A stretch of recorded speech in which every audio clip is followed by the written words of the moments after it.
no próprio Rio de Janeiro, as pessoas misturam a cidade com o estado. A gente é muito confuso. Eu não sou carioca, mas moro aqui há mais de 50 anos, então sou um carioca de hábito. E tem umas coisas assim, sem passar pano, assim, o Rio de Janeiro passou por experimentos na humanidade que são curiosos, se a gente notar, que dá uma minissérie brutal. O Rio de Janeiro, primeiro é o seguinte, vamos lá, é a única experiência na história da humanidade que a corte, a matriz, se mudou para a colônia. Nunca em nenhum império, nenhuma colônia, um soberano visitou uma colônia. Quanto mais se É mudar para verdade. cá, assim, se mudou para cá, não só o soberano, como toda a burocracia, toda a aristocracia, estimada em 20 mil, 40 mil pessoas, o que foram criados cargos para essas pessoas. O Rio de Janeiro, ele é a pátria, o habitat do direito adquirido. Então você já vem dali. Quando o Rio de Janeiro passa pela República e vira federal, só uma informação, o Rio de Janeiro tem mais funcionários federais do que Brasília. O Rio de Janeiro tem centenas de funcionários do BNH que foi extinto em 1979. Então a gente passou disso para a capital federal. De capital federal, com toda a burocracia federal que você tem aí, não sei o que, depois virou Estado. E depois o regime militar mudou, a ditadura militar mudou de Estado para município.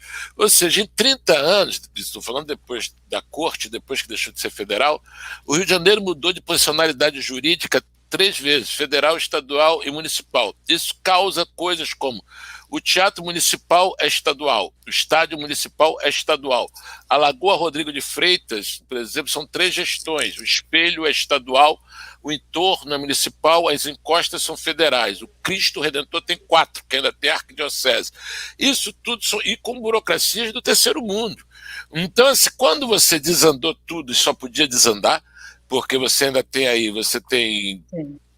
todo os entraves, né, tributários causados por essa história e causados pela história do direito adquirido. O Rio de Janeiro paga cerca de 400, 500 milhões de reais por ano para pensão de filha de militar, os penduricários do pagamento do judiciário aumentaram 10 vezes em 8 anos. Então, é uma desestruturação econômica. O Estado do Rio de Janeiro produz quase 90% do petróleo nacional e o Rio de Janeiro tem a segunda gasolina mais cara do país, só pede para o Acre, porque tem que tributar para tapar o rombo. 175 mil pessoas no Rio de Janeiro, ou seja, menos de 1%, ou cerca de 1% da população consome 75% dos impostos. E essas pessoas são todas do setor público. Entendeu? Quem é a concentração? E quando você vê as forças políticas se organizando, quem é oposição à bandidagem quer mais disso, quer mais Estado, quer mais estatal, quer mais não sei o quê, que na verdade é a apropriação de tudo que você já tem uma baixa produtividade, e isso não é apropriado. Nada disso é discutido e você não chegou nem na berola do problema, que você tem assim, o Rio de Janeiro não é a cidade mais violenta do Brasil. Má notícia para quem fica só se preocupado com o Rio. O Rio hoje deve estar 15ª ou 16ª capital em homicídios no Brasil. Das 100 cidades mais violentas do Brasil, só 5 ou 6 são capitais, todas são do Nordeste. O Rio de Janeiro tem confronto, tem tiroteio, porque aqui tem 12 milícias, 6 facções do crime, e estão surgindo associações entre elas, e o Estado não faz frente. Porque quando você fala em milícias, que não existe milícia, a diferença da milícia e o agente do Estado é o turno.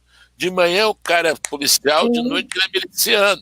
Isso impede que o Estado haja, porque tem filtração, tem um diabo. Então a gente é o laboratório do Brasil amanhã, porque sempre foi. O Rio de Janeiro foi vanguarda na Bossa Nova, foi vanguarda não sei o quê. Só que agora o Rio de Janeiro está sendo vanguarda do Brasil nesse laboratório da entropia da sociedade. A gente tem, que o Rio de Janeiro já tem na LERJ há muito tempo, o crime organizado, entendeu? Com candidatos claros, milicianos, que você sabe quem é. Você tem isso em São Paulo, mas São Paulo você não tem um confronto. São Paulo tem a maior facção criminosa do Brasil, que é o PCC, que já está organizando e fazendo joint venture no Rio de Janeiro. Só que São Paulo, como o PCC é monopolista, não tem tanto tiroteio. Então você E não também tem... eles se infiltram muito menos no poder público. Sim, É porque... muito Sim, menos. Sim, mas porque eles têm uma coisa da internacionalização, mas o PCC É também. diferente a situação. Eu vi um camarada da Polícia Federal falando que os caras suspeitavam que nas últimas eleições municipais tinha mais de 100 candidatos do PCC a prefeituras. Só que é um outro tipo de aparecimento, porque exatamente você não tem essa guerrilha diária. O Rio de Janeiro hoje ele é a capital mundial do fuzil, e a capital mundial do confronto. Porque hoje esses caras não estão vivendo mais só de droga, esses caras vivem de território, esses caras são tributaristas, eles criam taxa para você subir uma laje, taxa para casar, taxa para estacionar, os caras são a ausência do Estado, entendeu? Então, assim, na boa, aqui foi casa do cacete.